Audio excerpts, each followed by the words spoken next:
So I'm going to come down a little bit into the National Broadband Plan, some of the specifics.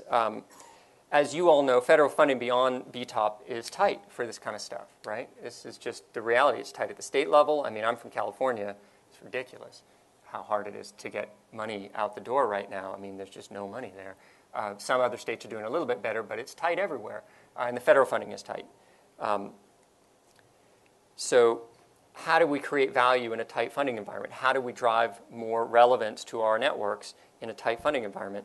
Lambda Rail Internet 2 offer opportunities to connect in anchor institutions. So the K-12 districts in your area, right, you potentially can provide a service to them at a lower cost than the commercial provider. Is that a reasonable application of your network? Is that going to, I don't know what the dialogue in NLR, as the water cooler is about, polluting networks with, sort of K-12 traffic or this kind of stuff, because it's a different sort of use case, or driving, health services, or even if you want to stretch it to energy and, the sort of smart grid kind of energy data that's going to be riding on these networks soon enough.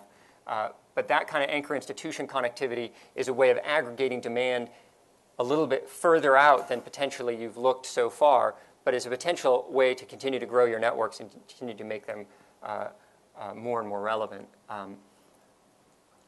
In this question of dark fiber, how much dark fiber is there and how much do we need, right? So is it a matter of just standing up more waves, or is it a matter of actually pulling more fiber? That's a question that we asked at the FCC, and we found that there's an awful lot of dark fiber out there, at least in our analysis. So this is potentially a question of creating the value, not necessarily of pulling the infrastructure, or at least that part of the infrastructure. Higher education has really done a first-rate job in building out one of the most advanced internet infrastructures in the world, right? And you guys are a huge part of that, so I just wanted to recognize that. But what's next, right? Is it just building more network for the same constituents, or is this network going to serve some nearby social constraints or considerations, some nearby social constituents?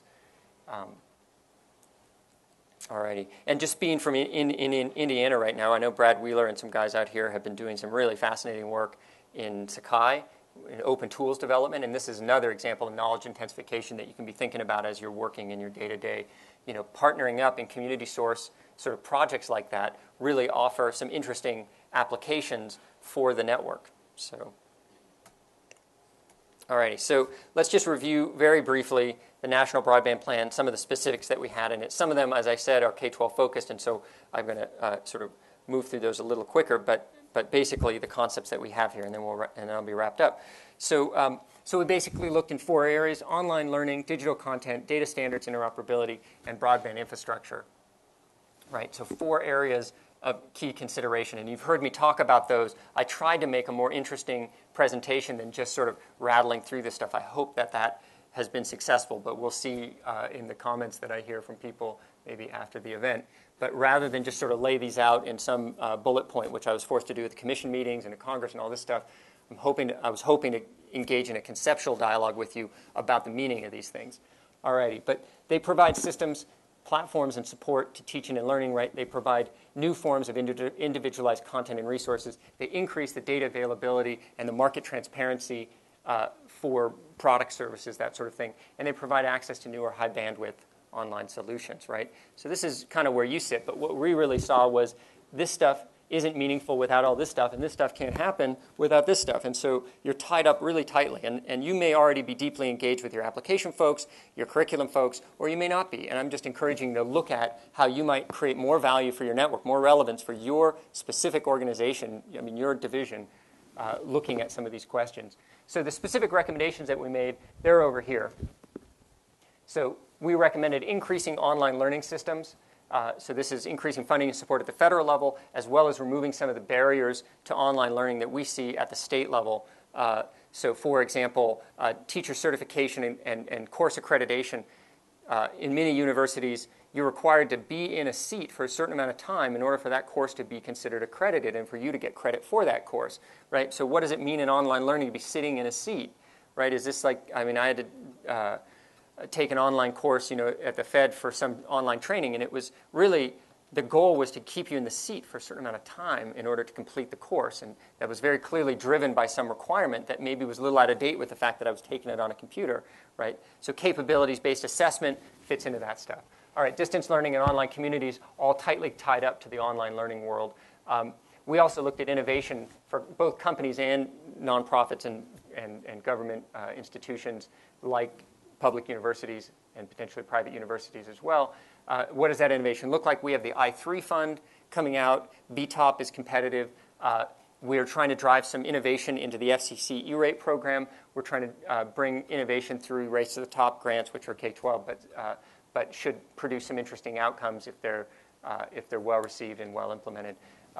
Digital resource repositories. So this is the concept down in the digital content area that in order to have online learning systems, you really need to start driving out digital resources in a much more accessible, a much more discoverable, recommendation engine compatible way, right? So it can't just be, we've got our courseware, it sits in this repository, if you like it, you can come and have it, right? It's got to be deeper than that, right? We have to interoperate these repositories and these infrastructure across the internet. Online textbooks, content sharing, and peer production. You can make a textbook, but if you can't share it, if you can't peer produce it, you don't get this knowledge intensification quality. And so a lot of this stuff really, to make it work over the long haul, is going to have to be iterative, right? We recommended electronic education record standards. How to set those standards, right? There's going to be a number of groups that have an interest, like PESC and CIFA, for example, in higher ed and K-12. But we really need to land on some standards that are effective and functional and don't violate some of the principles that we were talking about earlier. Decoupling of transportation and data structure, these kind of things really are important in my mind to be successful with this stuff. We also were trying to look at more transparent commercial markets, finding out what a thing costs, right? You all know collectively, but it's sometimes very hard to expose that pricing information. So for example, in a K-12 environment, all of the purchase data is public, but it's all locked away inside file cabinets. And that's probably true in a lot of public universities too. Now, are there tools and strategies that we could undergo to surface that information more broadly, right? So that we can understand what the pricing patterns are outside of an individual institution and outside of the water cooler where you sort of exchange pricing data with your colleagues to find out whether that's a good deal or a bad deal. This can drive pricing down, and this can make your systems more efficient. So what would a specification or standards movement look like there? We also had some very technical recommendations and some pretty broad-ranged recommendations for E-rate, which I won't go into. You want to talk about that later, happy to. And with community colleges, we recommended that community colleges need to see much more infrastructure being critical job training centers for the new economy that we're seeing emerge over the last 10 years and certainly over the next 20.